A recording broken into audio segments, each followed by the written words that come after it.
j'espère que vous allez bien. On se retrouve aujourd'hui pour vous parler de l'affaire de Patricia Wilson. Nous sommes le 22 août 2012, au hameau des Landes Basses, commune de Fabre-Tizac, en Aveyron.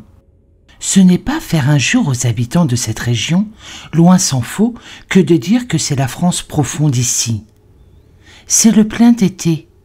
C'est dans ces conditions qu'une femme d'origine jeune britannique, Patricia Wilson, âgée de 58 ans, ancienne cadre publicitaire, qui réside ici depuis 4 ans maintenant, ne donne plus de nouvelles à ses amis et voisines depuis quelques jours déjà, au point d'inquiéter ses plus proches voisines. Elles craignent même qu'elle ait mystérieusement disparu, car ce n'est guère dans ses habitudes. La voiture de Patricia est stationnée, comme d'habitude, au bout du chemin d'accès à sa maison, une ancienne ferme typique de la région. Mais il n'y a pas le moindre bruit, pas le moindre indice de vie. Elles trouvent cela curieux, car elles connaissent bien leurs voisines et la savent pleine de vie. Et elles savent aussi que d'ici, on ne part pas sans sa voiture. En s'approchant plus en avant vers la maison, qu'elle devine également vide, elle constate très inquiète des traces de sang qui a déjà séché. Elles entrent brièvement dans la maison, appellent mais n'obtiennent là aucune réponse. Cela suffit largement à augmenter leur angoisse et à confirmer leur crainte. Elles ont un très bon réflexe. Elles ne touchent à rien et préviennent sans délai la gendarmerie locale. Les premiers gendarmes arrivent sur les lieux, restent eux aussi très sceptiques et font appel à leurs collègues techniciens et identification criminelle de la brigade des recherches. La maison est fouillée, ainsi que les alentours, mais il faut vite se rendre à l'évidence. Il n'y a pas de traces de la propriétaire, Patricia Wilson. Les investigations menées sur place laissent apparaître, au final, 23 scènes violentes différentes, dans l'ensemble de l'habitation, avec une forte concentration au grenier. Partout des traces de sang sont identifiées et prélevées, tant dans la maison que devant celle-ci. Cela fait tout de même beaucoup et préjuge de faits violents commis à l'encontre de Patricia. En outre, l'analyse du sang trouvé l'attribue formellement à Patricia Wilson. Le premier scénario plausible laisse à penser que Patricia a été conduite, blessée et perdant son sang hors de la maison, peut-être vers un véhicule stationné là. Il n'y a ni effraction ni trace de vol dans la maison, qui a été minutieusement perquisitionnée. La dernière personne à avoir rencontré Patricia Wilson est son amie Fiona McKinley, lors d'un récent voyage de quelques jours au Royaume-Uni. Les faits remontent quand même déjà au 17 août 2012. Elle ne peut hélas apporter aucun renseignement positif, aucun renseignement qui soit utile à la manifestation de la vérité. Elle n'avait, a priori, aucun motif d'en vouloir à son amie. Ses déclarations sont cohérentes, logiques, terriblement en phase avec la réalité des constatations. Mais un autre profil va vite inquiéter les gendarmes enquêteurs. C'est celui d'un homme de crue, Jean-Louis Quéroux, âgé de 50 ans, qui est le jardinier de Patricia depuis le printemps de la même année. L'enquête de voisinage menée par les gendarmes le fait en effet vite ressortir comme étant une personne sombre et au comportement curieux. D'autant qu'il avait aussi été, jusqu'à très récemment, l'amant de la victime. Patricia Wilson, entretenant une relation distendue selon ses amis et connaissances avec son compagnon officiel, Donald Marcus, finalement reparti en Grande-Bretagne en mai 2011, pour raison de santé, mais qui se constituera quand même partie civile dans cette affaire.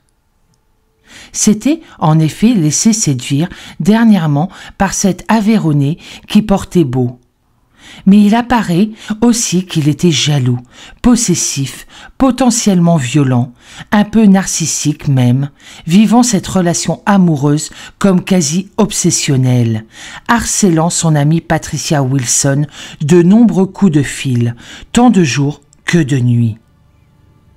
De là à penser qu'il a très mal vécu la rupture annoncée par cette dernière.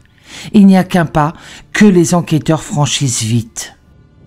Il est interpellé dans la foulée et placé en garde à vue. La perquisition menée dans sa voiture permettra très rapidement de découvrir des indices troublants. De nombreuses traces de sang humain, un cric, des ciseaux, une corde et un tendeur, ainsi qu'une culotte en dentelle blanche ayant appartenu à la victime.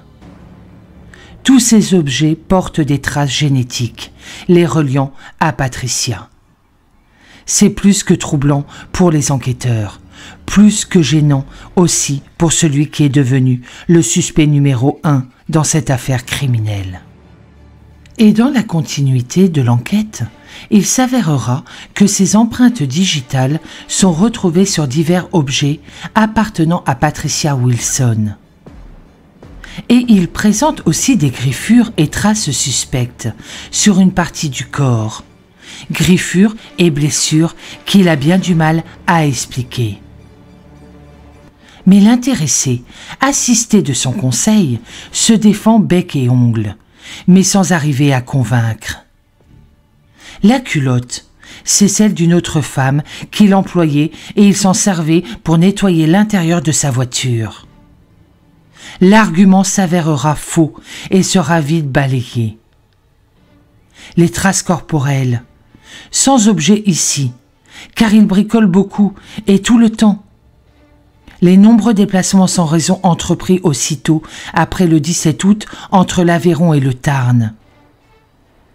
Il ne s'en souvient pas. Comble de malchance, on ne retrouve pas le corps de la victime. Et pourtant, les enquêteurs n'ont pas ménagé leur peine.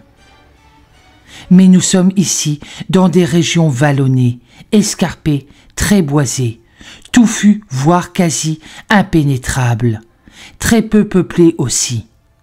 Les recherches ne sont pas faciles dans ces conditions, sans axe de recherche.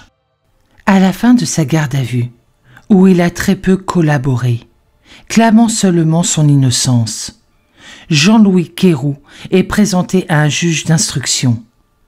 Il est mis en examen pour assassinat, car les enquêteurs et le magistrat instructeur sont persuadés qu'il avait, depuis quelque temps déjà, prémédité ses actes. De fait, il encourt la réclusion criminelle à perpétuité. Le 9 septembre 2014, après 2 ans de détention préventive, le conseil de Jean-Louis Quéroux demande une nouvelle fois la remise en liberté de son client. Mais la chambre de l'instruction de la cour d'appel de Montpellier estime que les charges qui pèsent sur l'intéressé rendent vraisemblable sa participation aux faits. De surcroît, la dépouille de la victime n'ayant à ce jour toujours pas été retrouvée, il convient de préserver les preuves. En mai 2016, s'ouvre à Rodez, devant la cour d'assises de l'Aveyron, le procès de Jean-Louis Quéroux. Il comparaîtra détenu à son procès. Si ce dernier, appuyé par son avocat, proteste vivement de son innocence, les témoignages peu flatteurs pour lui se succèdent à la barre. Il émane de son ex-épouse et de diverses compagnes récentes. Toutes rapportent rétrospectivement la peur qu'il a inspirée, la brutalité des pratiques et relations sexuelles qu'il entretenait avec elles, son manque de charisme aussi. La défense pointe là aussi une accusation menée exclusivement à charge contre son client.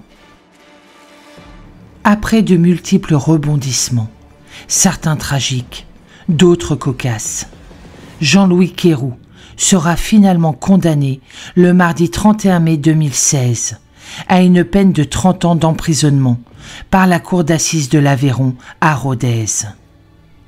Il interjette aussitôt appel et sera donc rejugé prochainement à Montpellier. Et lors de ce second procès, qui se déroule en avril à Montpellier, dans l'Hérault, un nouveau rebondissement va avoir lieu. La Cour attend en effet le témoignage, dit important, d'un ancien codétenu de Jean-Louis Quéroux. En effet, au 3e jour du procès, cet homme s'exprime par visioconférence. Il relate en détail comment, dès le 2 septembre 2012, lors d'une promenade dans la cour du centre de détention de Villeneuve-les-Maguelones, dans l'Hérault, Jean-Louis Quéroux lui aurait avoué être l'auteur du crime. Au lieu de s'en ouvrir à l'encadrement et à l'administration du centre de détention, ce qui est la voie normale et usuelle, lui prévient les services de gendarmerie. Il cite force détails sur la dispute à l'origine du drame, le chargement du corps dans la voiture et le transport dans la montagne. Clairement, il compte tirer avantage de cette révélation spontanée qui livre ainsi. Interrogé sur ces révélations, certes un peu tardives, Jean-Louis Quéroux se défend en disant qu'il a été contraint de faire ces révélations. Il a été menacé, frappé, violenté en prison. Ce que dément malheureusement l'enquête administrative menée par l'administration pénitentiaire. Pas d'incident relevé ou signalé, pas de blessure apparente lors d'un examen médical. Bref, rien ne consolide la version, déjà bien fragile, de Jean-Louis Quéroux, qui, à peine incarcéré, se serait ainsi livré spontanément à un tiers inconnu. La partie adverse et la Cour ont quand même du mal à le croire à ce sujet. Mais rien n'y fait. Jean-Louis Quéroux et son conseil n'arrivent pas à inverser la tendance. Finalement, les jurés de la cour d'assises de l'Hérault le condamneront après un long délibéré pendant lequel tout le monde retient son souffle, à la même peine que lors du premier procès. 30 ans d'emprisonnement assorti d'une peine de sûreté de 20 ans. Il est apparu évident que la préméditation qui a bien été retenue dans le cadre de cette affaire, mais aussi ses silences, sa défense plus que maladroite, ont pesé lors du procès. Jean-Louis Quéroux, sur les conseils de son avocat, va se pourvoir en cassation. Pourvoir où l'enquête qui l'a mené 2 fois aux assises, où il a été lourdement condamné, a peut-être péché. Malheureusement, à ce jour, le corps de Patricia Wilson n'a pas été retrouvé.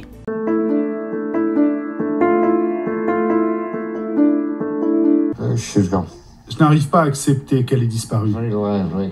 Elle était vraiment une belle personne, elle était toujours joyeuse. C'était la femme de ma vie.